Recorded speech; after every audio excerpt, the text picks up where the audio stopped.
जिल्हा परिषदेमध्ये काँग्रेस, राष्ट्रवादी काँग्रेस, शरदचंद्र पवार पक्ष आणि शिवसेना उभाटा यांचे जे आघाडी तयार झालेली आहे ती नक्की विजय होईल असा माझा विश्वास आहे। सध्या जो विषय आहे तो अमेरिका आणि राज्य याचा देशाचा जो शेतीविषयक विषय आहे करार केलेला, काय वाटतं आपल्याला? भारतामधल्या शेतकऱ्यांच्यावर एक नवं संकट आलेलं आहे। अमेरिकेचा सगळा माल 0% दराने या देशात येणार। भारतामधून यापूर्वी भारतामधून अमेरिकेत जे जात होतं त्याला 2.5% 2.5-3% ड्युटी होती, ती आता वाढून 18% झालेली आहे।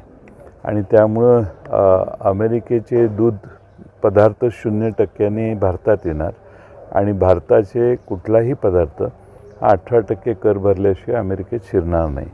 ही तफावत मुळातच तयार करण्यात आली। आज अमेरिकेच्या शेतकऱ्यांना गालिचा आहे आणि भारतीय शेतकऱ्यांना काटेरी पायवाट तयार झालेली आहे। आधीच कष्ट करणारा भारतातला शेतकरी, ज्याच्याकडे यंत्रणा नाही, मशिनरी नाही, ऑटोमेशन नाही, तो शेतकरी आता अमेरिकेच्या 2000, 5000, 10,000 एकराच्या शेतकऱ्याबरोबर कशी लढाई करणार? ज्या गाईचं उत्पादन हे 15, 16, 18 लिटर आपल्या भारतात रोज गाई दूध देते, अमेरिकेत 70, 80, 90 लिटरच्याही गायी आहेत। त्या गायींच्याबरोबर आमची भारतातली गाय कशी लढाई करणार? आणि त्यामुळे इकॉनॉमी ऑफ स्केल बघितलं तर अमेरिका कितीतरी पटीने आपल्यापेक्षा श्रेष्ठ आहे। त्यांना कर शून्य करून ही भारतीय शेतकऱ्यांच्यावर प्रचंड अन्याय झालेला आहे। आता या बाबतीत खरं म्हणजे संसदेत चर्चा जर झाली तर केंद्र सरकारने संसदेमध्ये स्पष्टपणाने हा करार काय आहे याची चर्चा केली पाहिजे, भारतवासियांना समजावून सांगितलं पाहिजे। पण पहिल्यांदा जे रिपोर्ट्स आलेले आहेत ते रिपोर्ट्स भारतीय शेतकऱ्यांचं पानिपत झाले असेच आहेत आणि असं असेल तर भारतातल्या शेतकऱ्यांना प्रचंड मोठी हानी पोचेल। असंच फ्रान्समध्ये झालेलं, फ्रान्समध्ये दुग्धजन्य पदार्थ आयात व्हायला लागले जे फ्रान्सच्या उत्पादकांपेक्षा स्वस्त होते आणि मग जवळपास फ्रान्सचा डेअरी उद्योग जवळपास कमी झाला, संपत आला। त्यानंतर मग काही वेगळ्या उपाययोजना नाईलाजानं फ्रान्सला कराव्या लागल्या।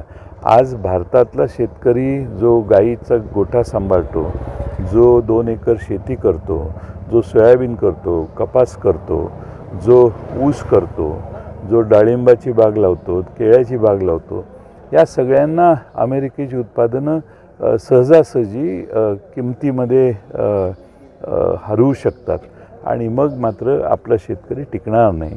आज आपल्या सगळ्यांना अंतर्मुख होण्याची वेळ आलेली आहे।